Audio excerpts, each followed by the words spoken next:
Hi, my name is Jamie and this video is about astral projection. And first, forgive me for being in my car. It's just the way it's gonna be today. And second, I just wanted to preface this video with saying that moving forward, I really have two kind of criteria to check off if I ever bring a video to the channel. One is that the story or experience has to kind of pique my interest and be super interesting. And the other is that it needs to be informative or bring up some pretty interesting questions, or maybe even, you know, kind of share some tips or advice for you guys that regularly follow me. And this experience does definitely fit the bill for that. As I've spoken about before, I've recently sort of laid off myself. I'm trying to be not as hard on myself in terms of my own practice, and it has made the world of difference. So anyways, I went on vacation recently, and whenever I'm on vacation, man, it's just like the work that I've done has the foundation that I've set, you know, kicks in, and I, you know, have very few distractions. And for the 4 days of the vacation, I was lucid for technically 3 of them. And it wasn't really a high level of lucidity, but at the same time, it's just remarkable to me that that happens when I'm on vacation. So anyways, I wanted to share one experience in particular that I thought was really interesting and also broach some interesting questions. So the experience was I woke up at 5 in the morning on vacation, which is sort of happenstance now anyways. And I kind of was struggling to go back to sleep a bit, and so I had it in the back of my mind, you know, to kind of maybe do some work. And what happened was that I can't tell you for sure if I had a false awakening or if I was hallucinating, but what I did was I rolled over to my left and I saw a man, very clearly, very close to me, just like he was sort of sleeping next to me, just like my husband would, although it wasn't my husband. But he was a hologram, and he was sleeping with covers over him, and I could see through him. And much like the people that I've seen in the past, he was only the top half of him. Oftentimes I've seen, you know, kind of disfigured people. And then I thought, and all the years that I've done this, I wasn't afraid at all. In fact, I was quite excited because I knew that I was in a dream. And so I got excited, and then I'm thinking to myself, well, I'm orientated the right way. Is my husband really to my right? And sure enough, I look to my right and there's a figure sitting watching me. And very hazy, there was 2 men, and they were very hazy hologram images. And so I saw this figure here, and I thought, and they were so hazy, I didn't think to interact with them at all. It was almost just like very, very hazy figures.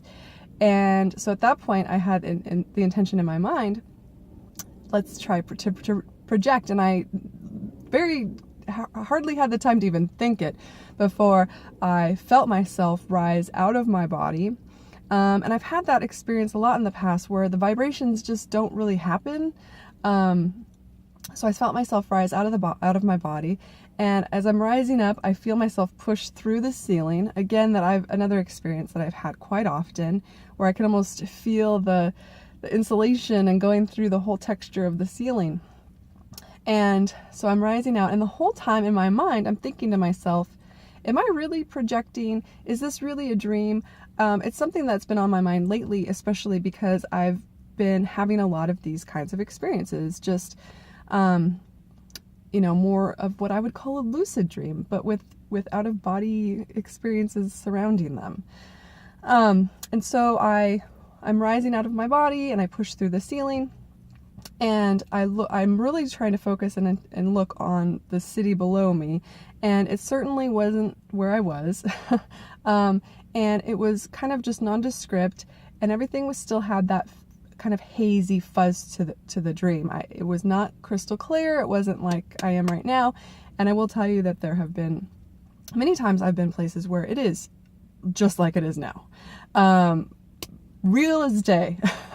And this didn't have that at all. I mean, it was still a dream. My lucidity was like kind of fuzzy.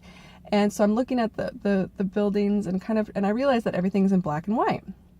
And so I said very clearly, color now. you know, and this is something that I realized that I picked up from William Buhlman, and his book that is one of my favorites, which is this one, which is Adventures Beyond the Body by William Buhlman. He does a lot of this, and I just have had always such success with that kind of demanding, the demanding of the dream. And so I said, you know, he says like a lot of clarity now, and like, you know, I've spoke about in my previous videos about having a lot of experience with sort of saying these declarations. I sort of stumbled across it in its own way as well when I met my spirit guides, which I talk about in video number 2. So I said, color now, and all of a sudden the whole dream became bright, vivid color, which was just really great, and my lucidity took on another level. I just went up a little bit of a notch. I was still not, you know, a real heightened level of lucidity, but I certainly was there. And then I looked up to the stars, and I saw a blanket of stars, and I decided to sing "Oh Holy Night," which right now doesn't make much sense to me in my head, but you know, knowing me and knowing kind of the way that I interact with the dreamscape, it does make sense, because I tend to kind of throw in little prayers and little protections along the way, just and so for me that would be something that would make sense. And so, and as I got to the line about "Oh Holy Night, the stars are shining bright," all the stars just projected right at me. I mean, it was like, whoo, you know, and then they went back. And it was really incredible. It was almost, it jolted me out of my lucidity, to be quite honest. I was just so taken aback with it, and I sort of lost track of the dream. And I trailed into a regular dream, which was lengthy. And so I had a long dream after that, about things, whatever. And so I woke up from the dream after that. And so I bring this story to you because for me it brings up a couple of interesting questions. One, it's a kind of an interesting story, but it brings up a couple interesting questions that I've always had in the back of my mind, and I know I've talked with a couple people actually on YouTube about this very thing. The idea of you know, we always want to say like, what's the real projection and what's not, and is it really just a lucid dream or is it not? And I've always sort of stood by the premise that these things are just a spectrum of experiences, but how do you get into the ones that you want? Yeah, so, and there's so many brilliant people out there talking about these things, so I'm not going to go much into that.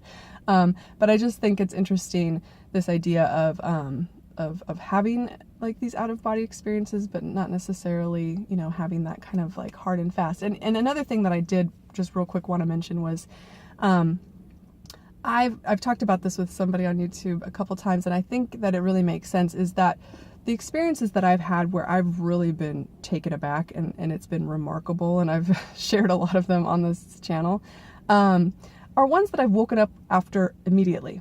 So I woke up with almost like a clear feeling of it, and because I moved into a dream after, and I woke up after the dream, I really am starting to feel like the real trick is to sometimes wake up instantly after the experience and not get yourself lost into that dream and then lose the memory of the experience. And I don't know why that would bring with it such a lower sense of, because this experience I do hold as more of a lucid dream. I mean, to me, it just didn't have any of the tenets of a projection. So, yeah, some interesting questions, I think, and like much of my things that I do, I feel like it's convoluted, but I really wanted to share it with you guys because I'm sure it's something that everyone's going through. And so, yeah, so please comment about this phenomenon, or about, you know, kind of what you think about this, and I'll talk to you soon.